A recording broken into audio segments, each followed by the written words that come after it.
అత్యున్నత civil services ఫలితాల్లో మరోసారి తెలుగు తేజాలు మెరిశారు. మొదటి 100 ర్యాంకుల్లో 4 తెలుగు వాళ్లే సాధించారు. దేశవ్యాప్తంగా 759 మంది ర్యాంకులు సాధించగా ఉభయ తెలుగు రాష్ట్రాల నుంచి దాదాపు 40 మంది సత్తా చాటారు.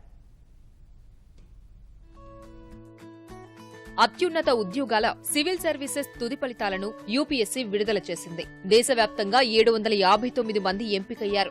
ఐఐటీ బాంబే విద్యార్థి కనిశాక్ కటారియాకు మొదటి ర్యాంక్ వచ్చింది. ఫలితాల్లో తెలుగు రాష్ట్రాలకు చెందిన సుమారు 40 మంది ర్యాంకుల పంట పండించారు. గత ఏడాది జూన్ నెలలో జరిగిన మొదటి దశ ప్రాథమిక పరీక్షకు దేశవ్యాప్తంగా 3 లక్షల మందికి పైగా హాజరయ్యారు. వారిలో 10,468 మంది ప్రధాన పరీక్షకు అర్హత సాధించారు. గత ఏడాది సెప్టెంబర్ 28 నుంచి అక్టోబర్ 7 వరకు ప్రధాన పరీక్షలు జరిగాయి. 1994 మంది వ్యక్తిత్వ పరీక్షకి హాజరయ్యారు. తెలుగు రాష్ట్రాల నుంచి సుమారు 39,000 మంది ప్రాథమిక పరీక్షలు రాయగా అందులో 500 మంది ప్రధాన పరీక్షకు అర్హత పొందారు. చివరకు 40 మంది వరకు తెలుగు తేజాలు విజేతలుగా నిలిచారు. తెలంగాణ రాష్ట్రానికి చెందిన వరుణ్ రెడ్డికి 7వ ర్యాంకు లభించింది. ప్రజలకు సేవ చేసేందుకే తాము సివిల్ సర్వీసెస్ ను ఎంపిక చేసుకున్నట్టు పలువురు అభ్యర్థులు తెలిపారు.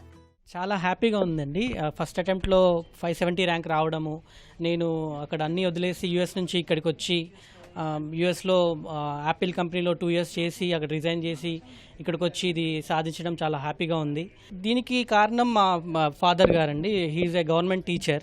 సో అతను చిన్నప్పటి నుంచి అతనితో నేను చేసిన సోషల్ సర్వీస్ కానీ, పిల్లలతో గడిపే సమయం కానీ, లేదా పూర్ పీపుల్తో గడిపే సమయం కానీ, అవన్నీ నాకు అక్కడ యూఎస్లో ఉన్న 4 years కానీ కావచ్చు, 5 years కావచ్చు, అది నాకు పూర్తి హ్యాపీనెస్ ఇవ్వలేదు.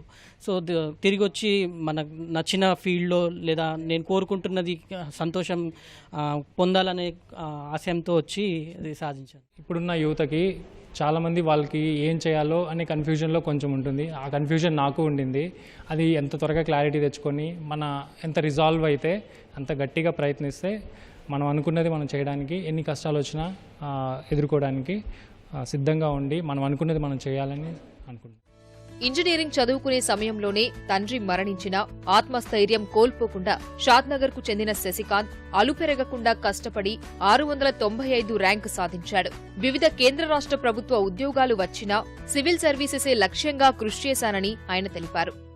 ఫాదర్ హాస్టల్ వార్డర్గా పనిచేసేవారు బీసీ వెల్ఫేర్ డిపార్ట్మెంట్లో. కానీ అన్ఫార్చునేట్లీ నా ఇంజనీరింగ్ ఫస్ట్ ఇయర్లో మా ఫాదర్ చనిపోయారు. దాని తర్వాత మా మదర్ వచ్చేసి హోమ్ మేకర్ అండ్ మా తమ్ముడు వచ్చేసి ఇప్పుడు గవర్నమెంట్ ఆఫ్ తెలంగాణలో హాస్టల్ వార్డన్గానే పనిచేస్తున్నాడు. నాకు రావాల్సిన జాబ్ నేను మా తమ్ముడికి ఇప్పించేసి నేను ప్రిపరేషన్లు పడ్డాను. దీనికి ఏంటంటే ప్రాపర్ ప్లానింగ్ అనేది చాలా చాలా important. At the same time focus మాత్రం అస్సలు పోకూడదు. మేబీ ఒక ఇయర్ క్లియర్ చేయకపోవచ్చు, నెక్స్ట్ ఇయర్ క్లియర్ చేయకపోవచ్చు, but hard work will definitely been some day.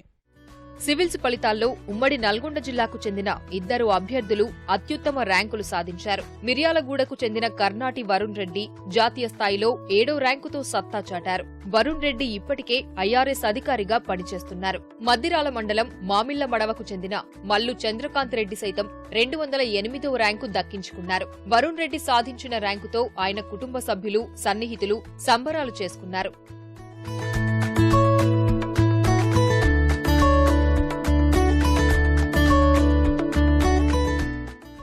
Nagar Kurnool జిల్లా బల్మూరు మండలం తుమ్మడుపేటకు చెందిన అబ్దుల్ షాహీద్ అఖిల భారత స్థాయిలో 57వ ర్యాంకు సాధించగా, వరంగల్ గ్రామీణ జిల్లా సాయంపేట మండలం పత్తిపాకకు చెందిన చిట్టిరెడ్డి శ్రీపాల్ 131వ ర్యాంకు దక్కించుకున్నాడు. ఐఐటీ వారణాసిలో చదువుకున్న శ్రీపాల్ ఢిల్లీలోని ఓ శిక్షణా కేంద్రం అందించిన సామాగ్రితో చదువుకుని ర్యాంకు సాధించారు. హైదరాబాద్ కు చెందిన చిరుమామిళ్ల వినయ్ కుమార్ 169వ ర్యాంకు కైవసం చేసుకున్నారు. మహబూబాబాద్ జిల్లా గార్ల మండలం బుద్దారంకు చెందిన కట్టా రవితేజకు 349వ ర్యాంక్ వచ్చింది. ఐఐటీ ఢిల్లీలో మెకానికల్ ఇంజనీరింగ్ పూర్తి చేసిన రవితేజ 2వ ప్రయత్నంలోనే విజయం సాధించారు. జయశంకర్ భూపాలపల్లి జిల్లా చిట్యాల మండలం చల్లగరిగెకు చెందిన రాజ్ కుమార్ 553వ ర్యాంకు కైవసం చేసుకున్నాడు. ఐఐటీ ముంబైలో చదువుకుని 3వ ప్రయత్నంలో అనుకున్న లక్ష్యాన్ని సాధించాడు.